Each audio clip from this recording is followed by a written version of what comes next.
I'm Bill Patton with 720 Degree Coaching, and I'm here with my good friend and legend, David Smith, who's coached everybody in the world. And I'm really proud to be here. And then not only that, I want to give a quick shout out to my new friend, Barry Riddle at Parker Racket Club. He gave me this shirt, so hi, Barry. Thanks for watching. So what we're going to do here today is we're going to do a bit of a brainstorming session, and we want you to brainstorm with us. So as you're watching this, we want you to feel like you're part of the conversation.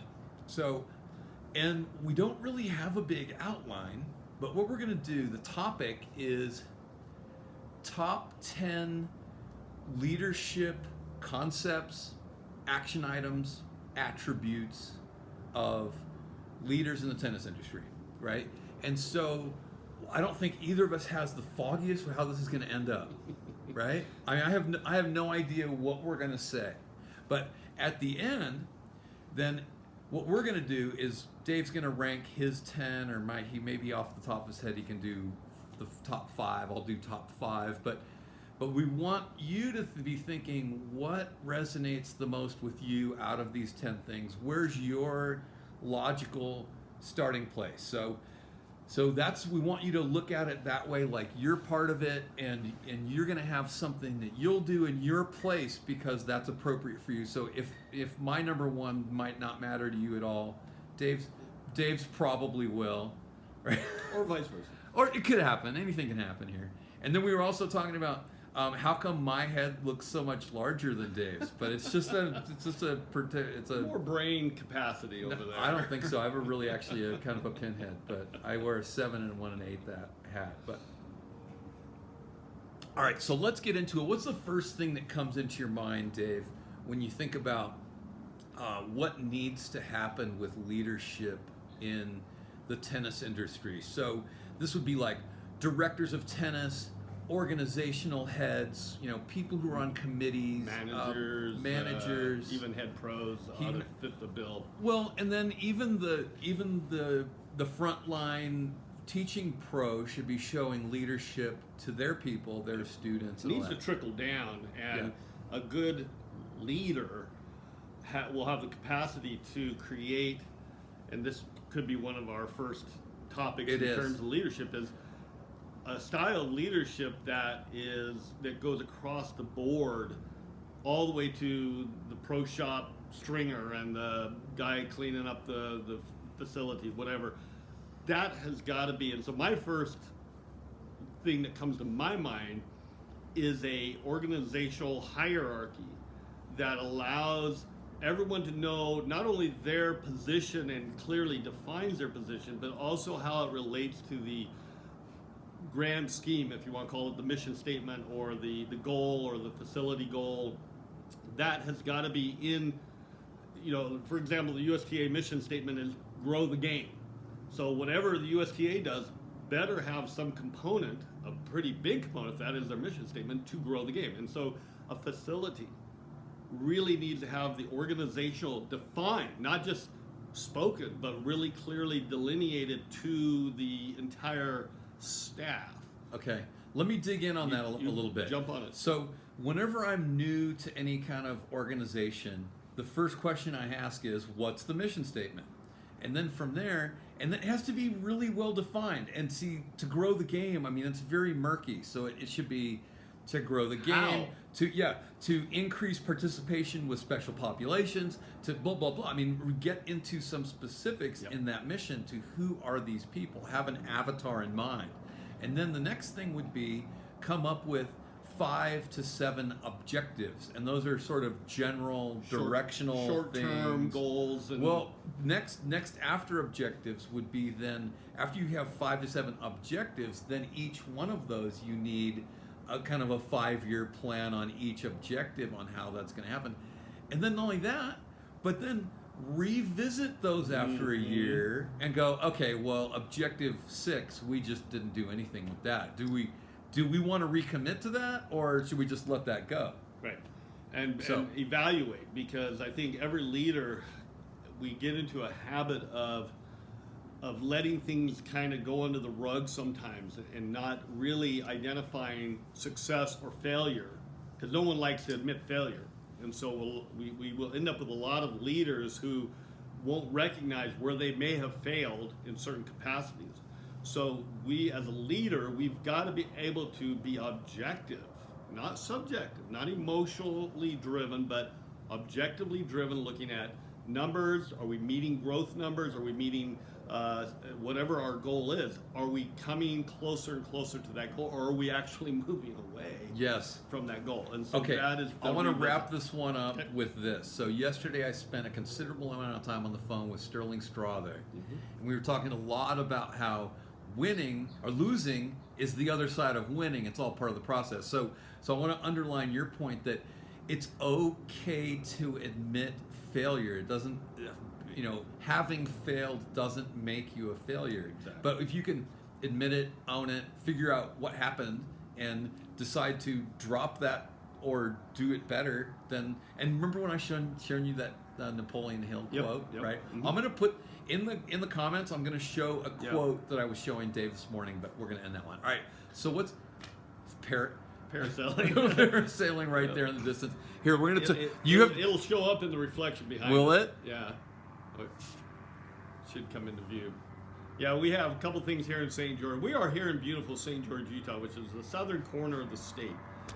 And this is where I've been for 23 years. And I will tell you, this beautiful country. Wait. And I don't know if that's invisible up at the top. Yeah, there it is. But we'll have hot air balloons fly through here and 2 or 3 of these. Back to the interview. What's the next thing? What's the next thing that pops into your head? Well, your turn. So okay, my turn. I would say be authentic. So you are who you are, and not, so start with what are the positive things that you bring to something. I mean, because me, I'm always enthusiastic. I'm a believer. I believe that we can get things done, and so that's what I always bring to it. Always bring enthusiasm, and I'm always thinking about, okay, what are the potential problems that could come up, while not putting down the idea that's being presented. So, I mean, let's get all the ideas out. So be who you are. I mean, Dave, I think, is slightly more technical than I am. I think I'm slightly more artistic? Autistic? Well, something like that. But maybe. I mean, but now he is artistic because he plays music, right? And I am technical to some degree, but we both have different perspectives. Yeah. So bring your true perspective. Be honest about who you are. Know who you are. Know who you are. I think a lot of people have trouble identifying what you just talked about, and that is, you're going into a staff meeting, or you're the director of tennis or whatever, and you're trying to portray yourself as something who you aren't, and that will there's going to be chinks in the armor if you don't recognize exactly who you are and what your goal and what your standards are. Well, I can relate to what you're saying, because I know as a 20-something pro, I was so earnest about proving myself to be worthy of honor, and it never came. It never came. While I had that mindset of trying to prove myself all the time, then I never succeeded. But when I just went, okay, I do what I do, and if people like it, that's great. But I'm just going to try to keep getting better at what I do, and find the people who appreciate it, and then that's fine. I mean, I don't.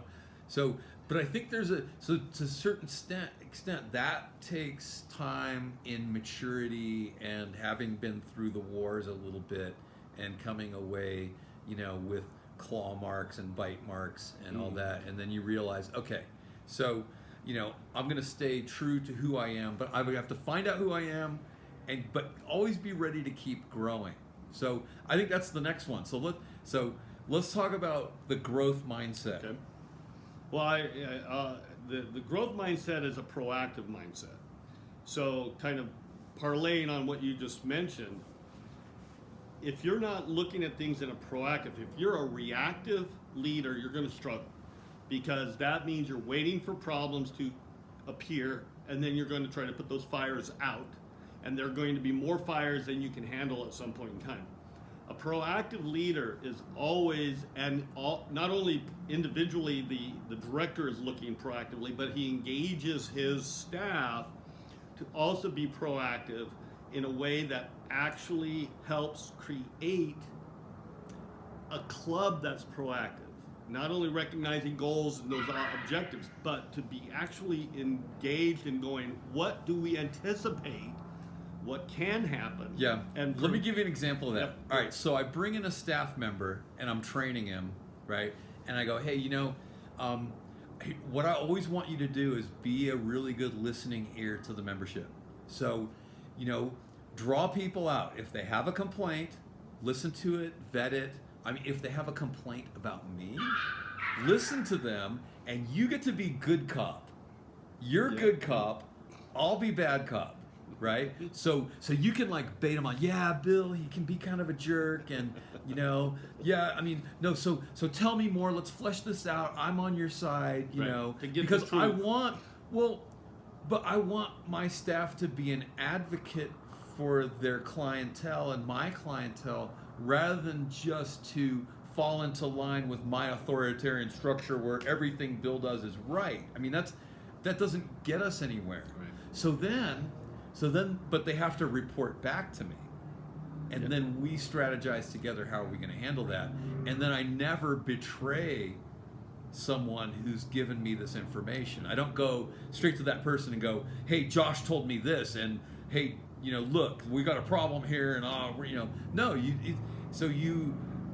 create this atmosphere where everybody's listening to each other, and then that's part of the growth mindset because ultimately a good leader is a servant, and the best way for you to be able to serve your people is to know exactly what they want and need.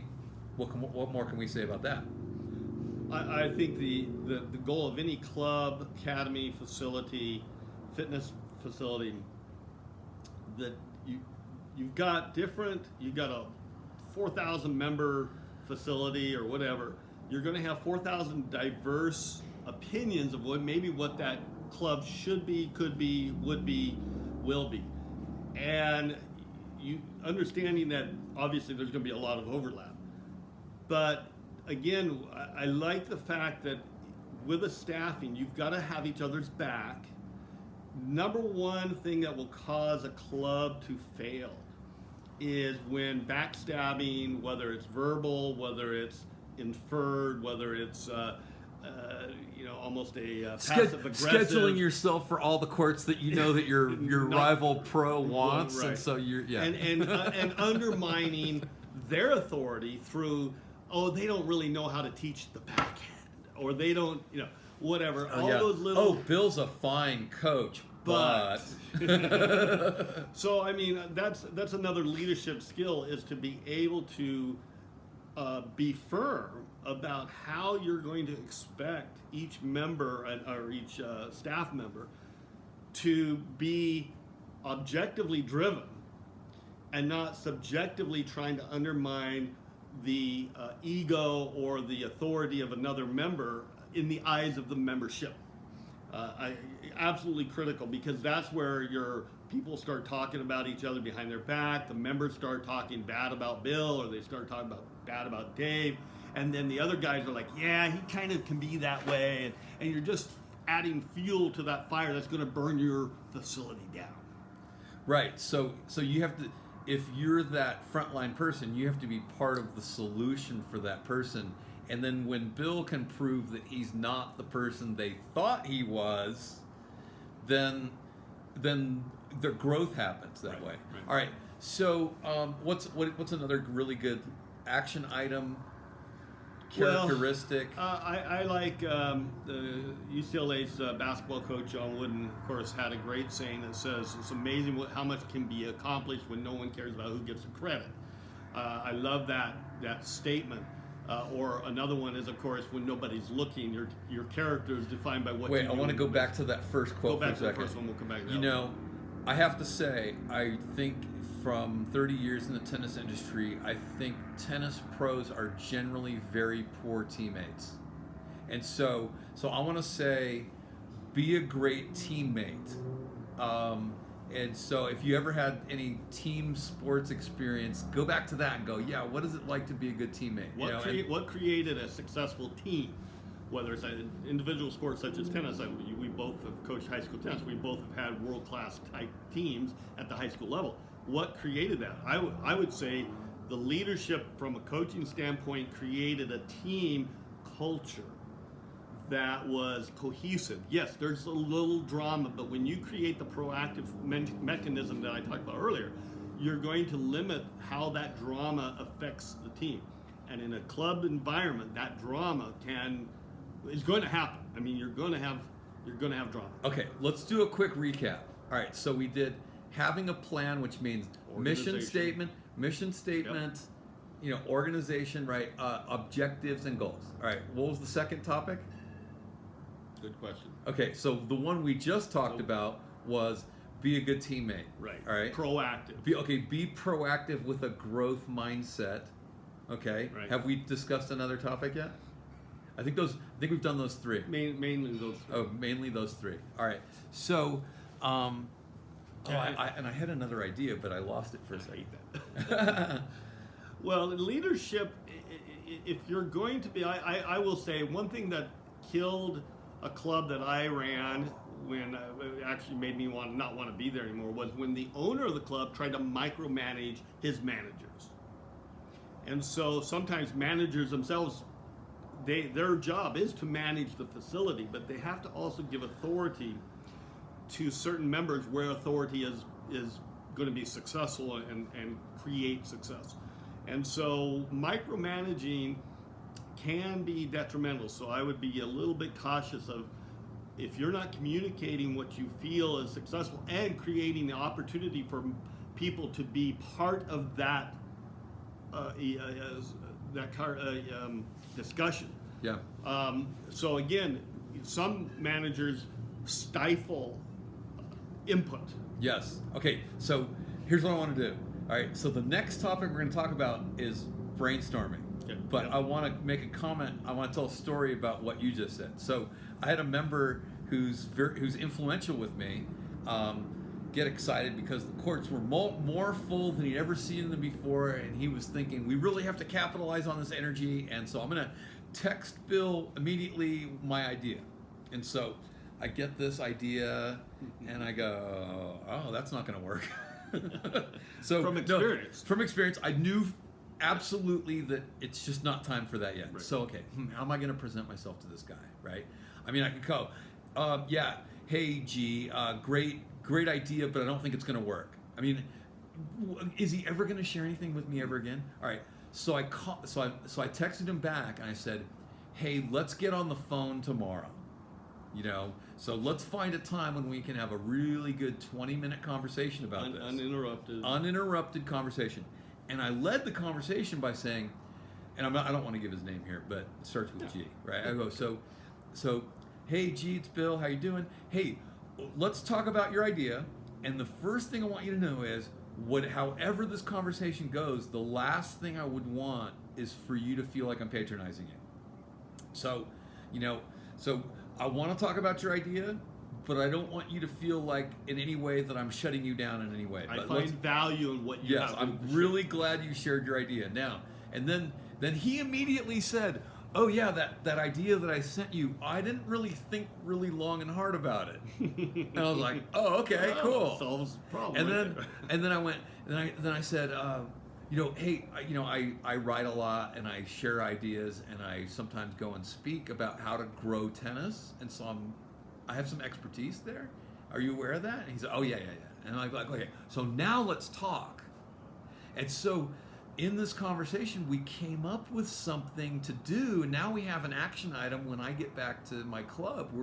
He and I are gonna do this. And then I deputized him. I said, you have authority to reach out to people in the name of the program, and then you and I will just check off on things periodically, because he's a really involved member. All right, so that was my final comment there. But now let's talk about brainstorming and creativity, because that's something that is missing sometimes, because people have a hidden agenda, or they have their little baby that they have to hatch, and they're sort of independent, or they try to create their little cadre, their little clique of people that are going to push stuff through. Well, they're reticent about sharing an idea that they want as their own, and then it doesn't benefit anybody except them, and creates some problems on that. So brainstorm, in fact, when this pandemic hit, the first thing I recommend when all these clubs were shutting down for a period of time, nobody knows how long, the first thing I said is, you directors have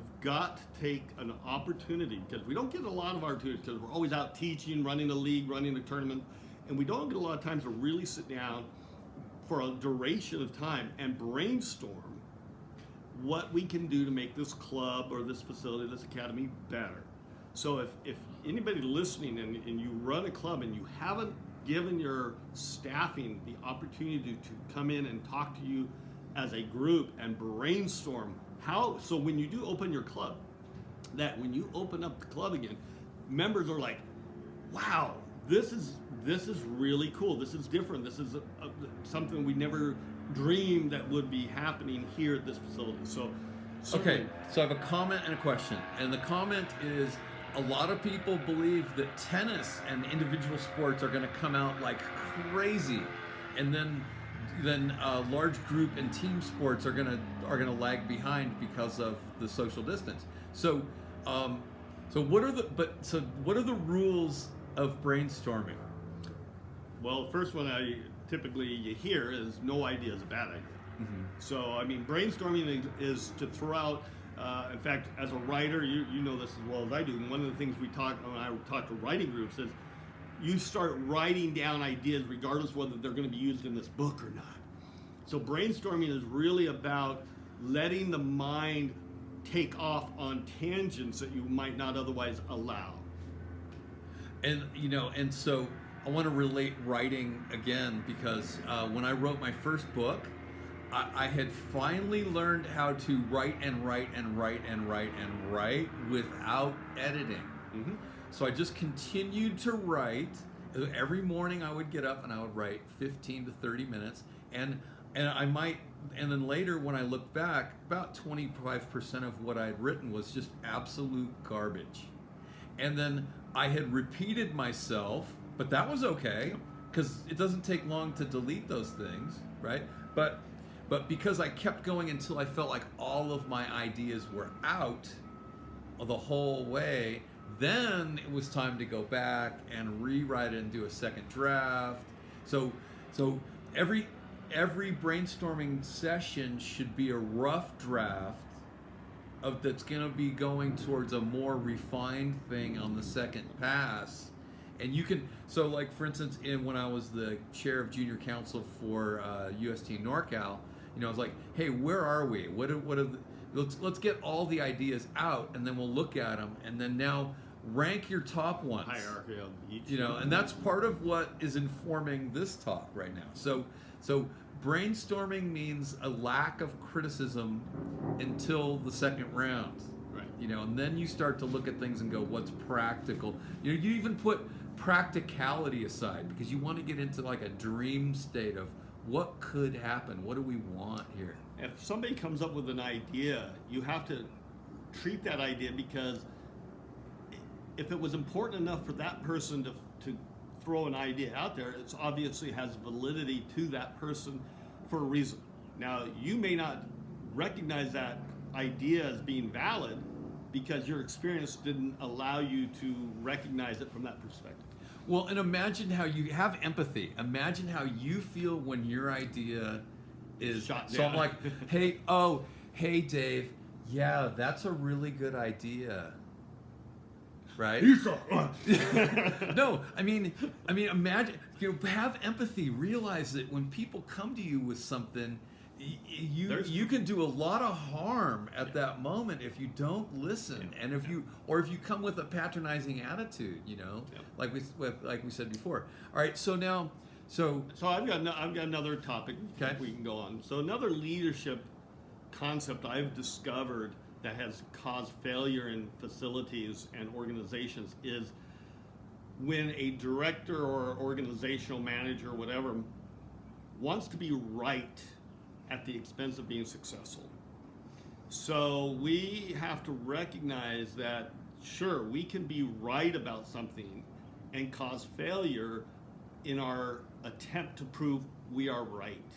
And so I've seen two very strong facilities actually completely fail after I left them, when the person above me, in their mind, wanted to be right. And in fact, one of our members actually pointed this out and said, it's too bad to this person that you wanted to be right instead of being successful.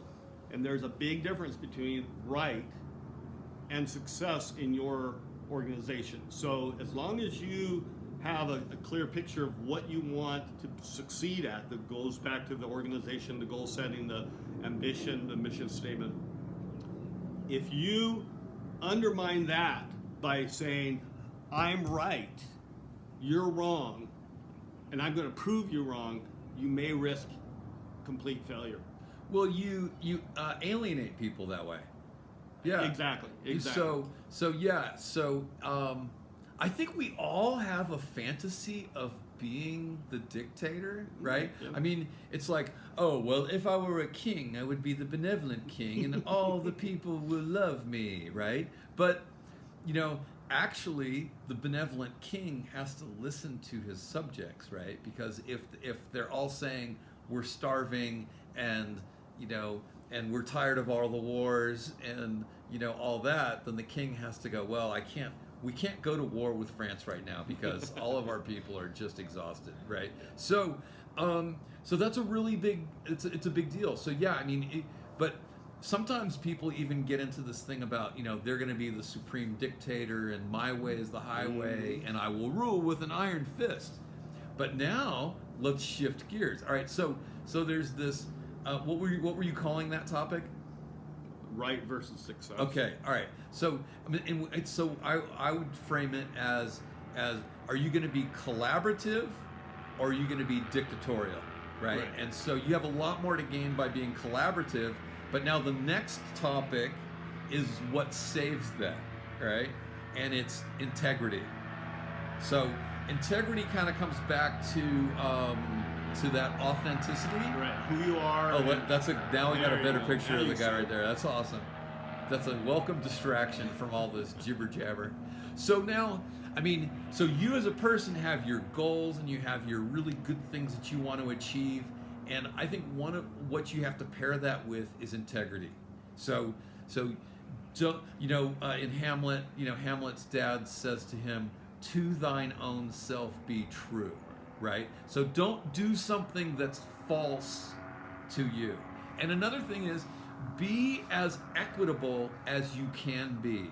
Life will never, ever be perfectly fair. Never, ever, ever, ever, ever, right? But you can be as even-handed as you can. So let's say you have a pro and they're your favorite and they were a D1 college player or they're off the tour. And so you treat them with preferential treatment. And then you have a woman who's a 3.5 player and she's really great with your beginners, but you just fawn over this guy and you ignore her, right? Yep. And I can think of a club right now where there's this kind of this pecking order, and some of the pros who are really doing a fantastic job feel underappreciated, undervalued, but they're the ones actually the glue of the club holding it all together. And then, Joe Blow over there is kind of flaky and doesn't even really teach that well, and doesn't really do continuing education. Right. But, man, he's got a really nice forehand volley. Let him teach that. So, yeah, and we're not going to talk about whose forehand volley it is. But anyway, so integrity. Let's dig into that a little bit. Add to integrity is sincerity. It's sort of, they go hand in hand. If you have a sincere goal, you'll reach that goal.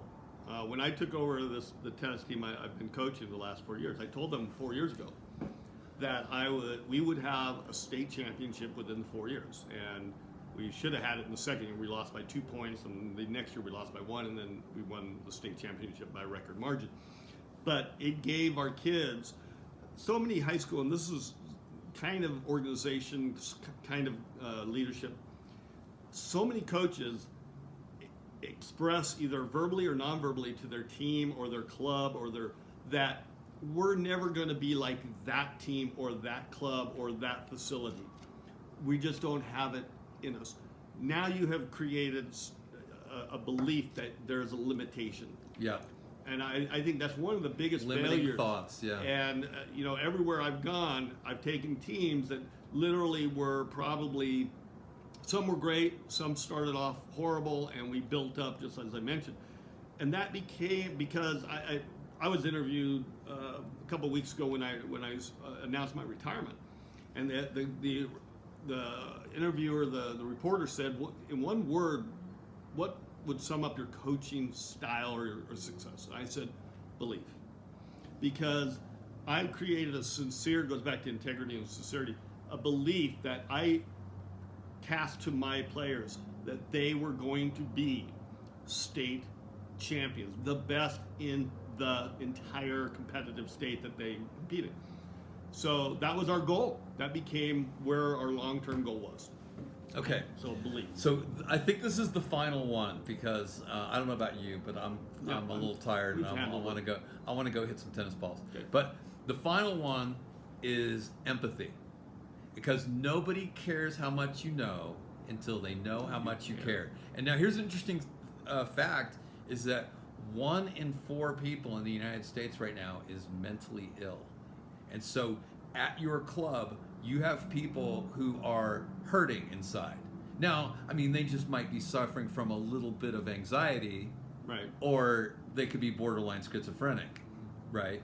So there's a pretty wide continuum there. Right. But the empathy that you bring towards people, because we're in the health industry. Technically, we are. We're in the health and wellness industry. So whatever you're dealing with, I mean, it could be that a really annoying member that just is complaining all the time. Well, do you think it's likely that they're mentally ill? I think maybe they could be. So the more empathy that you show that person and try to understand them and help them get what they need, then the more benefit that you're having a ripple effect on your community by your kindness towards people, right? I mean, I don't know how many times I've done lessons. Last year, I would say that I had double-digit lessons that were practically psychotherapy. I had a woman who came, and she was reticent to come to her lesson, and I said, no, come on out. I mean, I know you're not really doing well, but just come on out. It's going to be fun. We're going to have a good time. And then she tells me that she's sort of grieving because now all of a sudden her mother, who has Alzheimer's, now doesn't recognize her. Yeah. So she's dealing with it. And we hit a few balls, but we mostly talked about end-of-life stuff. So build your skill set so that you have the empathy to be able to deal with those moments, and you will gain so much loyalty from that. And I'll close with this idea. If you do everything we've just talked about, you will create an opportunity that you will never underestimate a person, whether it's a beginner tennis player. We've both have talked about having players who literally didn't appear to have athleticism enough to walk and chew gum at the same time, who ended up becoming top level players, contributors to a team. And I will say that you don't really realize until you have really walked through these steps how positive your influence can be on any given player. Could be a player, could be a staff member, could be a fellow employee. I will close with this. A young lady came out for my tennis team. Her mom said, can she come out? I said, sure, we don't cut. We'd love to have her. I didn't realize that this young lady had no friends, ate in her sister's car every day at lunch because she had no friends. She was shy, and because she was invited to the team and she was a little anxiety, like the player you were just talking about, she went bowling with the teammates. They went to dinner. They went to the movies. She became a different, her mom cried to me saying how tennis and our team changed her daughter's life. And so I want to call that building community. And so here's my final thought is that we're not going to rank them. Yeah. I lied. So the other thing that I was lying to you because I can't imagine ranking those because they're like all so important. They're right? interrelated, and they all need to be. If you're going to be a leader, you can't just pick one of those. Do all of them. You need but to identify them all. But well, I think though if I was hearing this for the first time, I'd be feeling overwhelmed. So take one concept and go, okay, this is for today or for this week. I'm going to think about that one thing that just was an arrow to my heart, right? Yep. So don't get overwhelmed. Don't try to do all of this at once because we've been around the block, right? When you get this, then once you get to this point, I color mine. No, good for you. Because this has been blood, sweat, and tears that we've put in for more 30 and 40 and more years. So just let yourself go through the process of becoming a better leader, and you're gonna reap so many benefits that even go beyond any of the money that you might make. But you will make more money. You will, and success will be derived. And not only that, I'll say this: we didn't talk about it. Bring passion to your program. Passion to your program. Because if you have passion, you're going to seek all these different things that we just talked about. You're going to actively want them. And when you have a passion, you're immersed into your program. People feel that. They recognize it. They see the sincerity. They see your integrity. They see the organizational. They see the goals. They are excited about reaching those goals with you rather than despite. Okay, now we're going to devolve into dueling final thoughts. So the word passion is very interesting because when you think about the passion, there's an iconic passion out there, and it has to do with sacrifice. So passion, I think, a lot has to do with giving of yourself. Yep. Letting yourself out there, be vulnerable for the good of everybody. Yeah. But I would say, one of the things I tell kids all the time is that if you're passionate, is going out to practice, if you have a goal in mind, is going out to practice hard a sacrifice? It shouldn't be, because it is a step towards your goal. It should never be a sacrifice, even though people go, well, I'm giving up video games. Yeah, but if your goal is sincere and your passion is sincere, it's never a sacrifice. It's an opportunity rather than a sacrifice. So, there you awesome. Go. Good stuff. That was fun. Thanks, bud. All right, hey, please like and subscribe. And it share. only takes a second. Like and subscribe and share it with everybody, and tag the leaders that you want to have see this, because I'm really proud of what we did here. I feel really good about it. Well, let's make tennis a better sport for all through this process of maybe inspiring somebody through this little discussion, but take it to heart. Awesome. Thank you. Take care.